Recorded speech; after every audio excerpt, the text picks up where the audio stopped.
అమీన్పూర్లో హైడ్రా భారీ ఆపరేషన్ చేపట్టింది. Revenue municipal అధికారులతో కలిసి హైడ్రా చేపట్టిన ఈ భారీ ఆపరేషన్లో ఐలాపురం తాండాలోని పేదలు నిర్మించుకున్న ఇళ్ల జోలికి వెళ్లకుండా కేవలం అక్రమంగా నిర్మించిన భారీ కట్టడాలని తొలగించడము, ఖాళీ స్థలాల్ని స్వాధీనం చేసుకునే క్రమంలో భాగంగానే ఈ ఆపరేషన్ చేపట్టినట్టుగా హైడ్రా అధికారులు చెబుతున్నారు.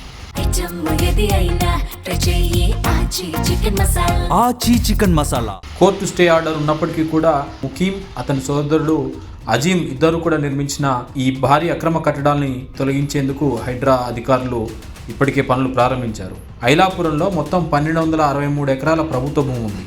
ఇందులో ఇప్పటికే చాలా చోట్ల ఇల్లు నిర్మించుకున్నారు స్థానిక పేదలు, ఇతరులు. ఆ నివాసాల జోలికి వెళ్లకుండా మిగిలి ఉన్న 860 ఎకరాల ప్రభుత్వ భూమిని మాత్రమే స్వాధీనం చేసుకునేందుకు ఈ ఆపరేషన్ చేపట్టినట్టుగా అధికారులు తెలియజేస్తున్నారు.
ఆచి చికెన్ మసాలా.